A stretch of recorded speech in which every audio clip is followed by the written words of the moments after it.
Hello, everybody. Welcome to another episode of the Penn State 365 podcast. My name is Dylan Calvin Crowley, beat writer, recruiting analyst, editor over at HappyValleyInsider.com of the Rivals Network covering Penn State athletics. I'm joined by my colleague over at Happy Valley Insider, Marty Leap, as well as our resident superfan, Anthony Azan. Entering week 13 of the college football season now. Just 2 weeks left in the regular season. The season has flown by. Gentlemen, before we jump into just quick thoughts on Purdue and, of course, the Penn State-Minnesota game this weekend in Minneapolis, quickly let's talk about the college football playoff rankings that came out here today, and I'll share my screen for those watching us at home on YouTube. The big thing here today is Penn State still ranked number 4 in the playoffs, but the number 6 seed still, and they'd be hosting number 11 Georgia. Is Georgia the 11th seed? I forget. But they'd be hosting Georgia in the first round at Beaver Stadium, which would be a hell of a matchup. So just quickly give me your thoughts on Penn State still being number 4 / that 6 seed, the potential first round matchup against Georgia. What's your thoughts here? Anthony, let's go with you there first. Yeah, I mean, my thoughts are, Penn State did what they were expected to do this last weekend against Purdue. Nothing really changed in the college football landscape outside of Georgia beating Tennessee, so why would anything really change with the playoff rankings this week? A lot of people up in arms about really nothing. I don't know what they were expecting, but, Penn State, you just got to keep winning, keep doing what you've been doing, and you'll be sitting around that same spot come the final rankings, which is really the only one that matters to me. These projections are fun, but personally, not to be that guy, I really only care about the last one. Yeah, I mean, that's the one that obviously matters here. And before Penn State gets there, they obviously have to take care of business this week against Minnesota and next week against Maryland. Marty, what's your thoughts on Penn State at number 4 / the 6th seed here? Yeah, I agree with what Anthony said. I mean, ultimately, it doesn't matter where you're at into the last rankings, but Penn State continues to fall in a favorable spot, which is important. I mean, I think if, you get pretty chalky results these next couple of weeks, I think odds are you see the Oregon-Ohio State loser seated in at number 5 and Penn State sitting there at number 6, which sets up well for Penn State because not only do you get a home playoff game, if you win that game, you're then going to get the ACC champion, the Big 12 champion, Boise State, somebody like that in the quarterfinals who is very beatable.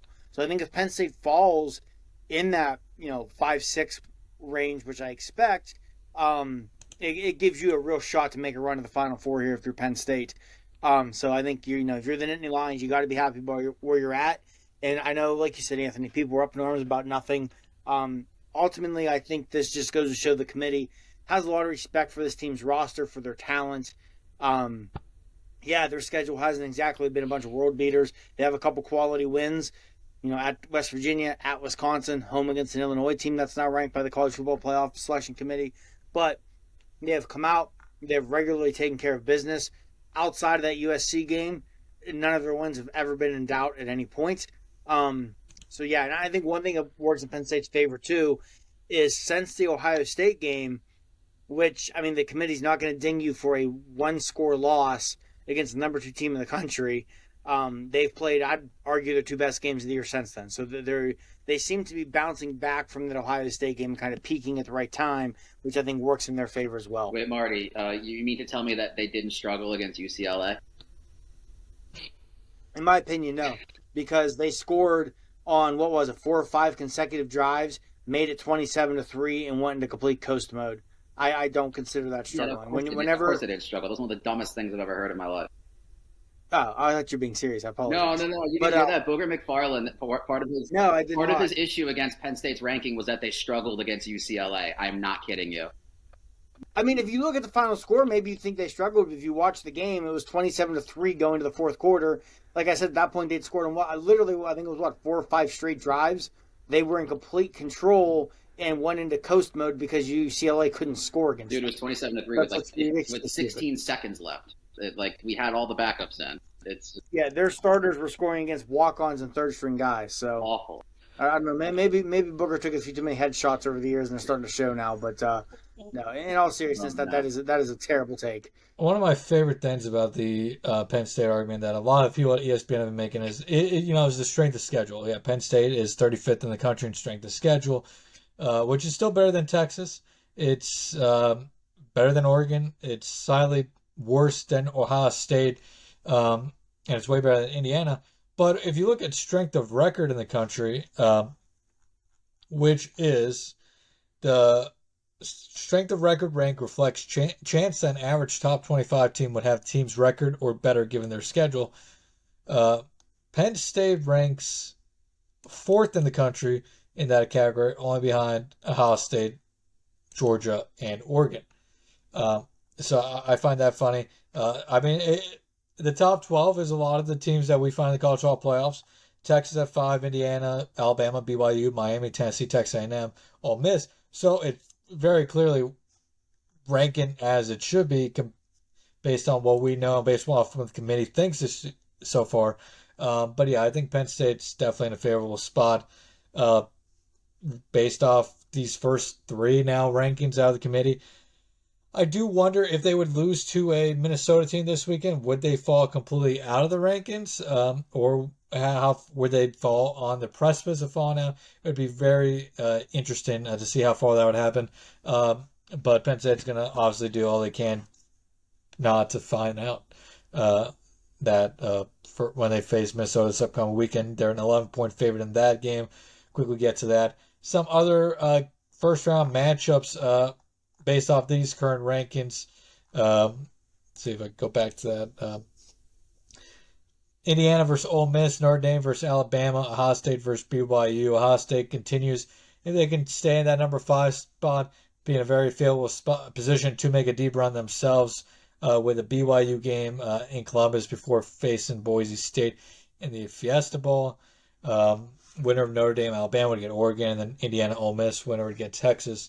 But yeah, overall, I think Penn State doing as well as they can here in the college football playoff rankings over the first 3 rankings. Obviously, the committee respects Penn State, and if they continue to win, I don't see why that should change. I know there's some writers out there who think Penn State's going to suddenly fall out of hosting a college football playoff home game by the final rankings. I don't see how that happens, but I'll let them have their opinion on that one.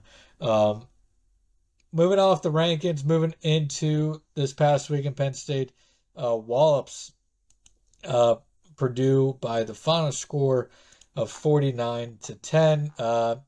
Don't have to talk much about this game. Dominant effort from the Nittany Lions on both sides of the ball here.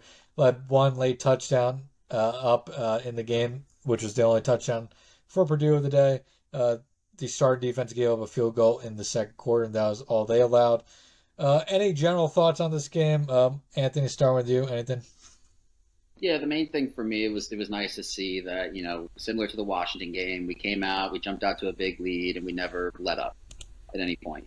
We just kind of continued to establish ourselves as the dominant team, and we were in every facet.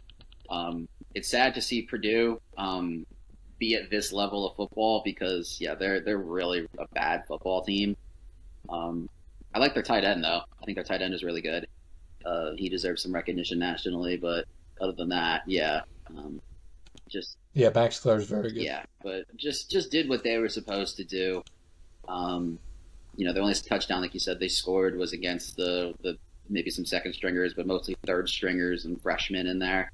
So got a lot of those guys some reps, for better or for worse, but just an all-around dominant effort and what you'd expect to see from a Penn State team against this level of a Purdue team. Marty, what's your thoughts? I know you obviously already talked about a lot of this game on Saturday after the game, but just some of your quick thoughts on this one. Yeah, much what Anthony said. You came out against just an atrocious football team. You took the game by the throat from the get-go. You never let up.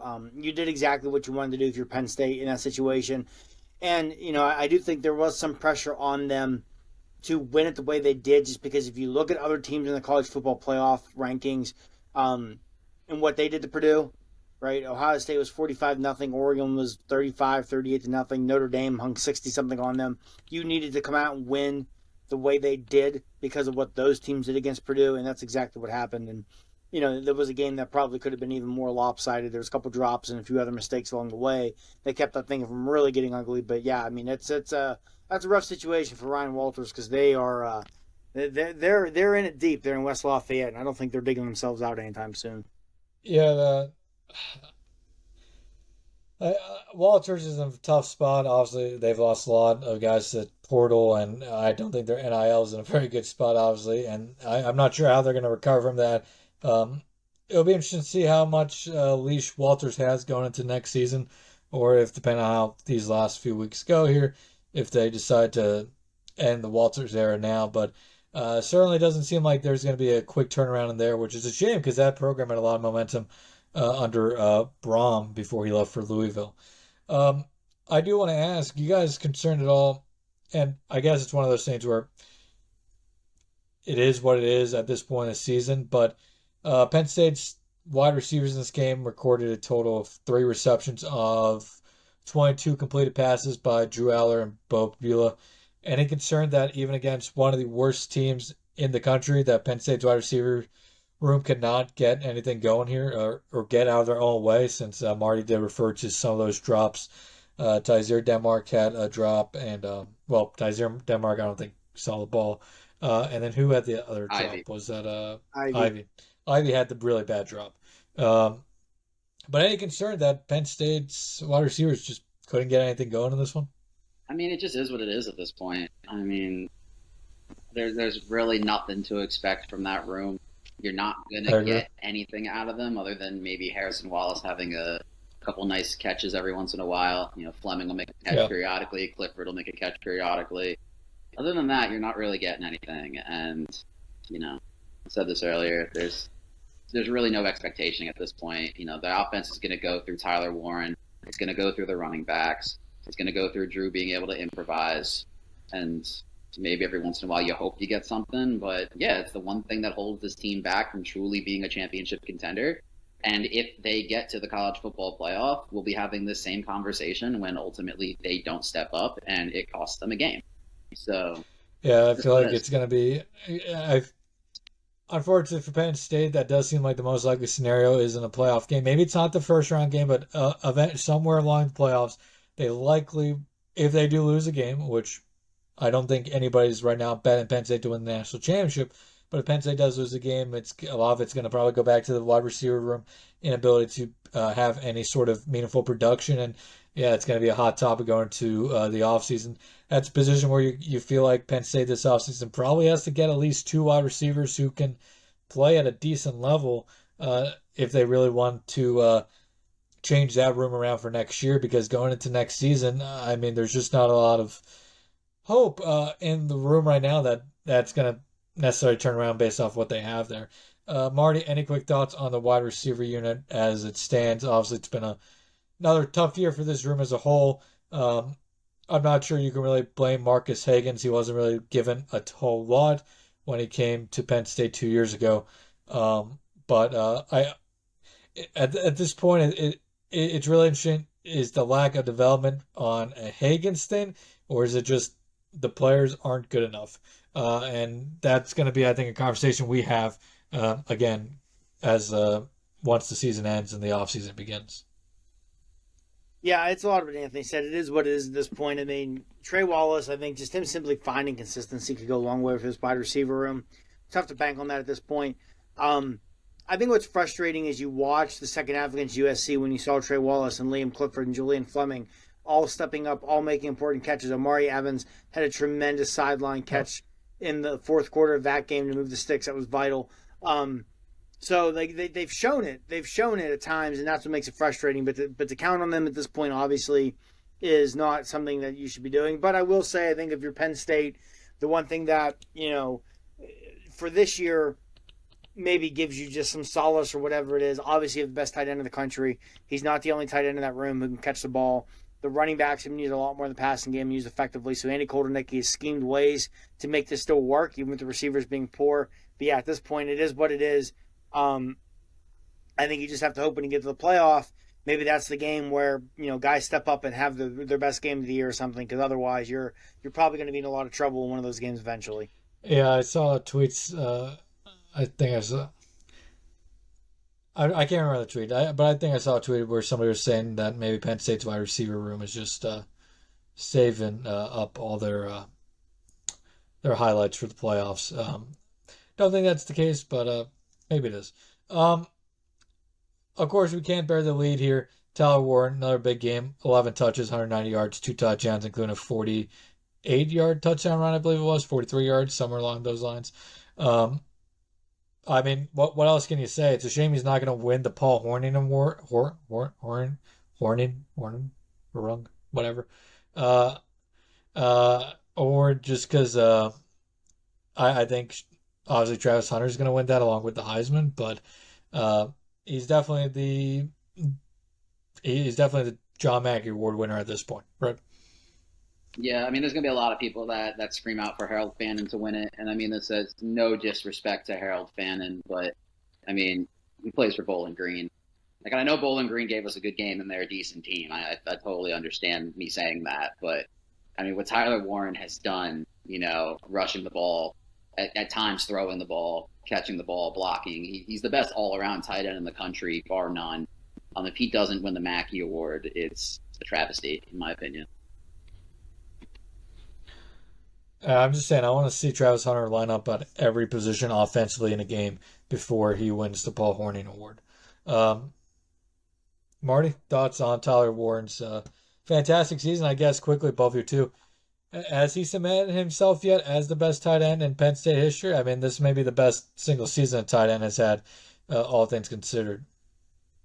Yeah, I think he has, and again, he said no disrespect to Fannin, because I mean everybody in Penn State circles saw what he's capable of. Tyler Warren should be a slam dunk for the Mackey. I mean, I said it on Twitter over the weekend. If I had a Heisman vote, Tyler Warren, he would be in my top 3 with Travis Hunter and Ashton Jeanty. To me, he's the most important player on a team that's ranked in the top 4 in the country.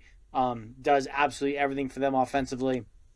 I think Warren is he's a very, very special talent, and it's going to be a lot of fun to watch him in the NFL, whatever team gets their hands on him in the draft and what they do with him, because I think he's going to have a very long, very successful NFL career doing a lot of different things if he gets with the right offensive mind. So, yeah, I think Tyler Warren is the best tight end in program history. I think he has solidified that this season.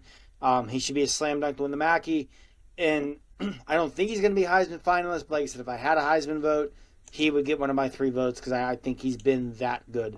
God help. You should definitely, God help us in my all, opinion, get an invite. Sorry to cut you off, Dylan. No, you're good. Good. If Tyler Warren gets into Andy Reid's hands and ends up on the Chiefs with Patrick Mahomes. Yeah. Or the 49ers. Yeah, I was going to say, that was the other one on my mind was Shanahan. You get him with Reid or Shanahan, it could be a lot of fun just to see the ways he's going to be utilized. And honestly, just as a fan of Tyler Warren and a fan of football, I hope he winds up on a team like that where it's just not going to be, all right, go play tight end every play. Both those teams have agent tight ends too. I mean, there's a good chance it's George Kittle's last year in San Francisco. So, and that just Kelsey could retire at any moment. He screams Kyle Shanahan. He screams Kyle Shanahan to me. Is he going to go first round? Quick yes or no? First round or no? I think so. Yeah. I'll say yes. I think the Chiefs take him at 31 or 32, wherever they end up. I think he will have a big combine and pro day as long as he aces those two. I think if he's not first round, he's going to be like Joey Porter Jr. and go first pick of the second round or first few picks there. I don't think he drops below 40. No, not at all. All right, let's move into this Penn State Minnesota game.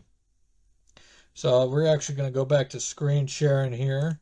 And a great site, if anybody ever wants to know, is team rankings, and they give you all these good matchup stats. I've noticed that they may not be 100% accurate. Sometimes they're off by a yard or two, a percent or two, but overall give you a pretty good indication of where both teams are.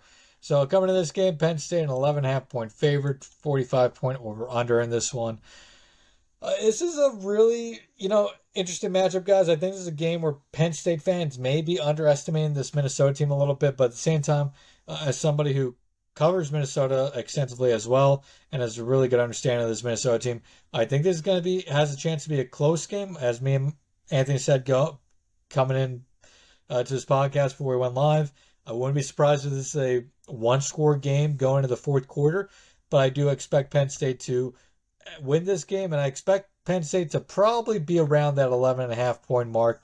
I think it's going to be a 10 to 13 point game. But I guess quickly, just to start here, guys, what's your initial thoughts on this Minnesota team? Marty, we'll start with you. Yeah, I think Minnesota's a good team. I think they're probably better than their record. Sitting there at 6-4, you have that tough loss last time we saw them against Rutgers. I think that one really surprised a lot of people. They probably should have beaten North Carolina to start the year. That's when it really feels like they let get away. Excuse me. So yeah, I think they're a good football team. They probably should have beaten Michigan. The officiating when coming down the stretch was something else. And that was a game where they were down big at half too. Yeah, this is a team that they're 6-4. They could easily be 8-2.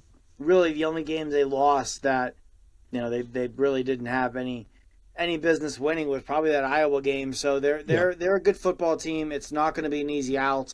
But yeah, we'll see. I think Penn State's gotta play well on Saturday. This is not a just show up and get off the bus and you're going to win kind of game. It's going to be a tough environment with the weather and everything. But I think Minnesota's a good football team. I think Penn State's definitely the better team. I'm with you. I think they probably wind up finishing around that 11.5 point spread. But I do think this is one that going into the fourth quarter, if you're Penn State, you're probably still going to be sweating it out a little bit. Yeah, Minnesota enters this week 6-4, 4-3 in Big Ten play. As Marty said, started the season off against North Carolina with a loss. Won their next two against Rhode Island, Nevada before dropping two to Iowa and Michigan. Won 4 straight against USC, UCLA, Maryland, and Illinois, including the last one being on the road. And then fell to Rutgers before their bye week last week, 26-19. Probably a game that they should have won. Definitely one I had them winning on paper. But nonetheless, that's kind of this Minnesota team under PJ Fleck outside that 2019 team. This is a team that, kind of like Penn State, can get on really strong runs. Penn State historically under James Franklin, maybe not the last 2.5 years, but Penn can get on some strong runs, and then they drop a game that makes you question how they did that, how they lost that game. Obviously, Penn State has not done that since the 2021 season now. But nonetheless, this is a good but not great Minnesota team. Anthony, quick thoughts on Minnesota as a whole before we kind of break this one down. Yeah, I knocked on wood for you already, Dylan. Don't worry, because you're looking to jinx it, saying that they hadn't done it since 2021. But superstitious guy. But also, yeah, like Marty said, this is a quality Minnesota team. They're probably a little bit better than their record suggests. A little bit of an up and down season for them. They kind of remind me a little bit of Washington in the sense, I think they're better than Washington, but in the sense that they're much different away than they are at home. I think the game they got blown out against Iowa, they were at Iowa. They were at Rutgers when they lost 2 weeks ago. And they seem to play a little better at home, which I guess is what you'd expect.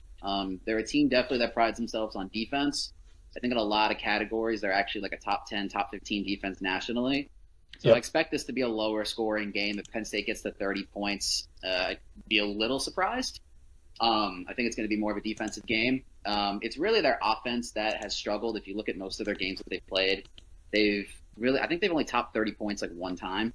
So they're not really great. They have topped 30 plus points twice against Rhode Island, against Maryland. Other than that, their next highest point total was 25. Yeah, so against conference opponents, they've only done it once. Rhode Island, I would expect them to. Yeah. But yeah, not a great running team, even though I think Darius Taylor's a solid running back. But again, this is PJ Fleck. I think he coaches them well. He's a culture guy. They're coming off a bye week, so they've had 2 weeks to prep for Penn State. He's going to have those guys ready, and they're going to want to mess things up for Penn State, and they will pride themselves on that if they're able to do it like they did in 2019. So, like Marty said, if you're Penn State, this is a game you have to have circled. This is a game you have to be up for, be ready for, and be ready to dig your heels in, especially if you're a fan, because I think it's going to be a lot closer than people think. Yep, I agree. And if you actually, another great side here I will share quickly is College Football Insiders, which If anybody follows Stats of War on Twitter, may be familiar. But college insiders win probability for Penn State in this game is about 80%. Projected points spread is about 11 points, so right with the spread. And then, so what I wanted to show here quickly was, as you can see, Penn State pretty damn good across the board. I mean, lowest ranking here is net field position at 75. But Minnesota, as you can see, is good, but not great. 38th on the EPA margin, 45 offense success, 36 defense success. Echo ratio is 28, which is only a little worse than Penn State at 18. Minnesota's a good team, but they have their flaws. And now let's go to the stats here. A lot of screen sharing this week. Looking at team rankings here, you could see the stats, their ranks nationally. Again, shows you a lot of good things about Minnesota. 17th ranked scoring defense in the country, allowing less than 20 points per game, only allowing 315 yards per game this season. About 0.3 points per play, which ranks 20th in the country. Penn State, comparatively, 0.219. That being said, there is a big weakness of this Minnesota defense, and we'll start with this in our little breakdown here, that I think is going to be the biggest factor on Saturday. And if this is going to be a comfortable game or not for Penn State, and that's the third down battle. Penn State, one of the best third down teams in the country offensively this year. As you can see, 52% conversion rate on third down, second best in the country. Minnesota, however, 45.24% opponent conversion rate this year on third down, which ranks 109th. It's quite amazing, guys, that a defense can be so good, but allow their opponents to be converting at that high of a rate on third down. It's a lot of a bend but don't break defense in Minnesota. They do get it off the field on fourth down quite well, as you can see, at 40% or 60%. And in the red zone, they're decent but not great. But that third down battle is where I think this game is going to be won or lost for Penn State. If Penn State can go out there, do what they've been doing on third down throughout the season, I think they take care of business, have a chance to win this one by more than that 11.5 point spread. If they struggle on third down, which I'd be surprised by in this game, then I think we're going to be looking at one of those games that Penn State is sweating it out. And I think Penn State has the advantage against the run. This Minnesota run defense this year has kind of been up and down at times throughout the season. They started off really, really slow this season against the run, if I can bring up the stats here for that quickly. But they've gotten better as the season's gone on. But if you look at their opponents' rushing yards per game this year, 272 to Iowa, 173 to Michigan, 155 to North Carolina, 155 to Michigan, 147 North Carolina, 126 to Illinois. When they face competent run offenses this season, they tend to struggle. When they face some of those more rougher run offenses, Rutgers without Kamanangai, Maryland, Nevada, UCLA, Rhode Island, they've done well. So I think Penn State has a place there they can take advantage of offensively as well. Penn State loves to run the ball this year, obviously 57% of the time. So I think that's going to be something to watch. Katron Allen, Nick Singleton have been pretty strong the last 2 weeks. Nick has looked much healthier these last two games. So I think that's one place definitely to watch. But on the flip side, Penn State's passing attack, I'm not sure how much success they're going to have. I said similar about the Washington game, because Washington did have one of the better secondaries in the country coming to that game.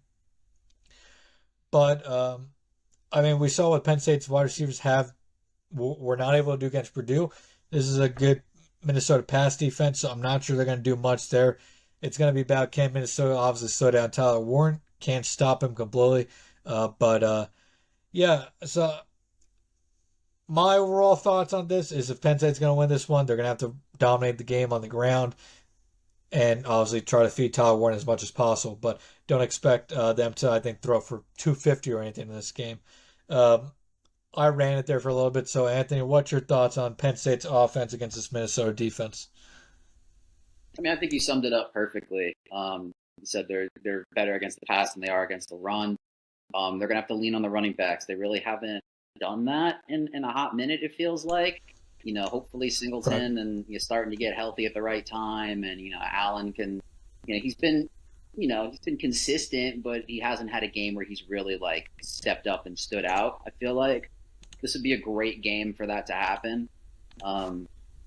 And yeah, listen, they're going to feed Tyler Warren as much as they possibly can, which is, the game plan for every single week. But yeah, I think, again, it's going to be a lower scoring game. It's just, I think if Penn State is able to get to 25, if they get to 30, I think they'll definitely win. But if they get to 25, I feel pretty confident that they're able to win the game. Yeah, I think the magic number may even be 20 in this game. I'm not sure if Minnesota can crack that 20, but yeah, 24, 25 points is probably the safe spot. Marty, thoughts on the matchup? Yeah, I agree with a lot of that. I mean, I think, again, Minnesota, this is an offense I think is really going to struggle against Penn State defense. I mean, most offenses do, right? I mean, look at Ohio State even. For all the firepower they have and the weapons they have, and Penn State held them to 20 points. So, I mean, it's a really good defense. And I also think it's going to be lower scoring because, again, this Minnesota defense is good. They do a lot of things schematically that are a challenge to deal with as well. And he's throwing the game. It's the fact it's on the road. It's like we talked about earlier, the receivers have struggled all year. I agree with you that this would be a great game for the running backs to really go off. I mean, the fact Nick Singleton has finally looked healthy the last 2 weeks could prove to be big. Trent Allen just continue to do his thing and give you that 5 yards per carry average. Yeah, I think it's going to be a lower scoring defensive battle, but I'm with you. I think Penn State can get to 20 to 24 points, especially thinking north of 30. They should be in good shape because I really, really struggle to see Minnesota moving the ball and putting up a lot of points against this Penn State defense. Yeah, and just showing the stats furthermore.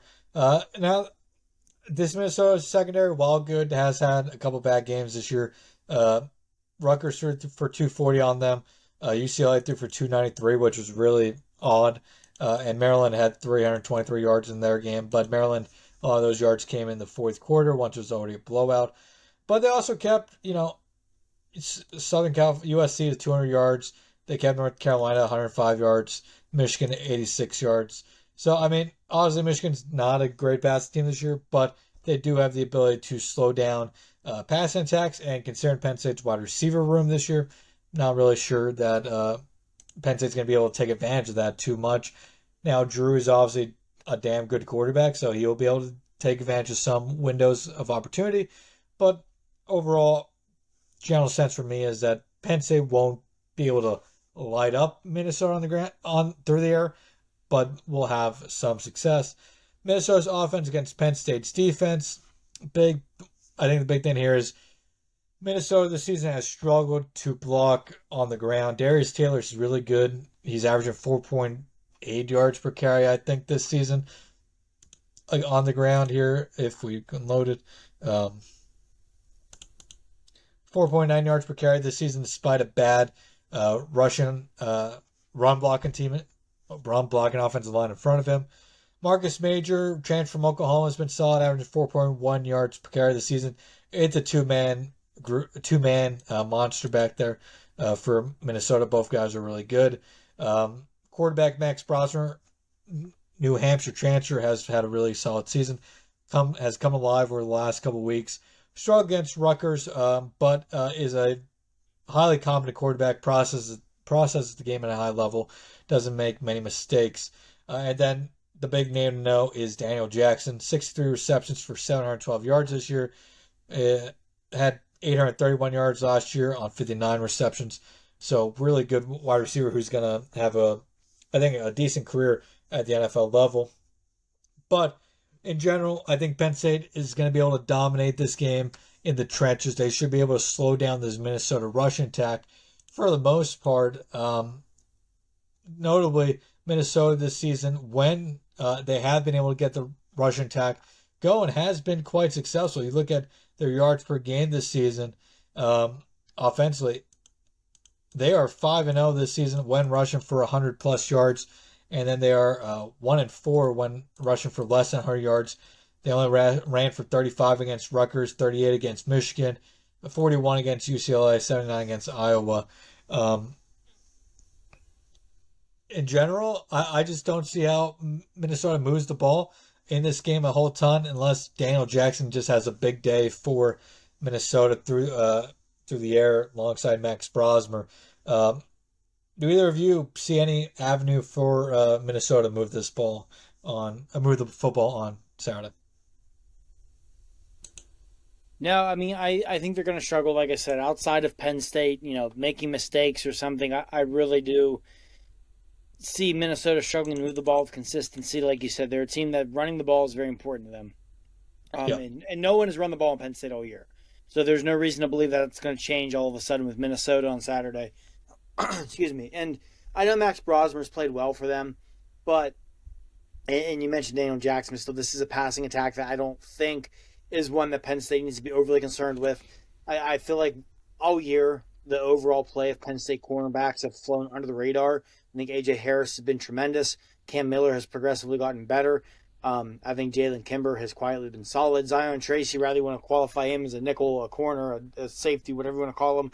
There may not be anybody on this defense who's made more strides in the last 4 or 5 weeks than Tracy.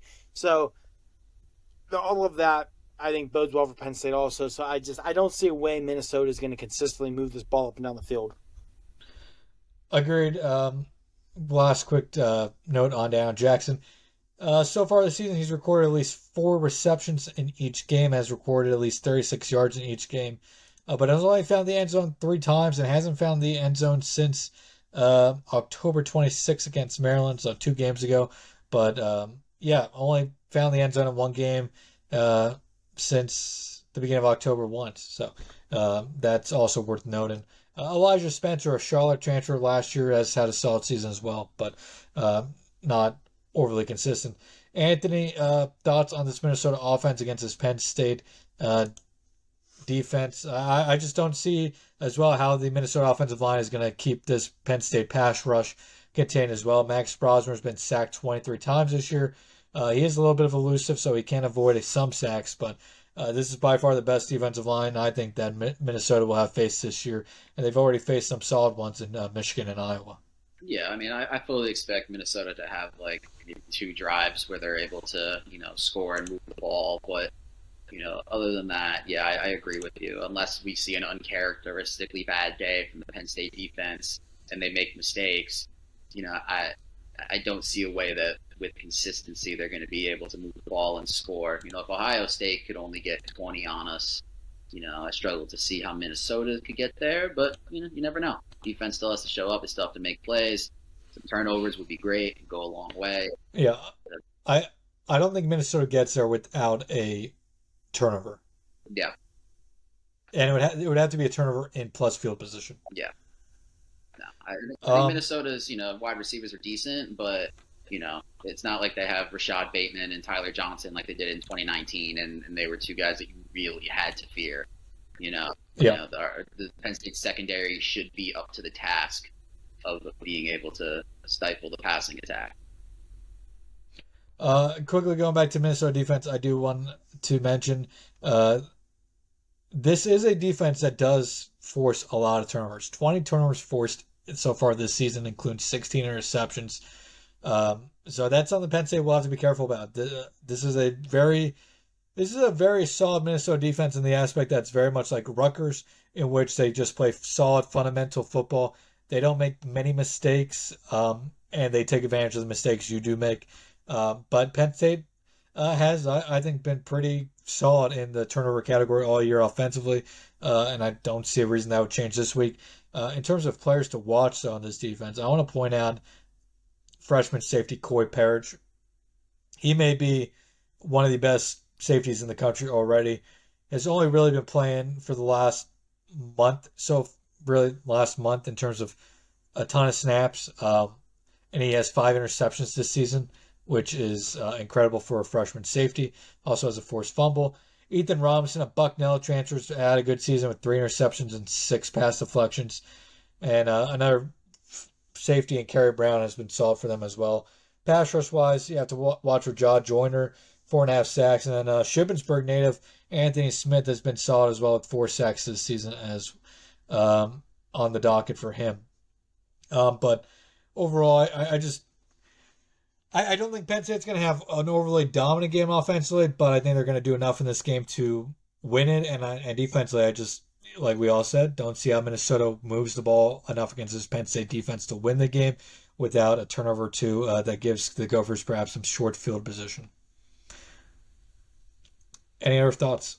Yeah, I remember real quick with Coy Parrish. Yeah. I remember in his recruitment, I remember Ohio State was pushing hard for him Yep. at the end of his recruitment. They tried to flip him from Minnesota.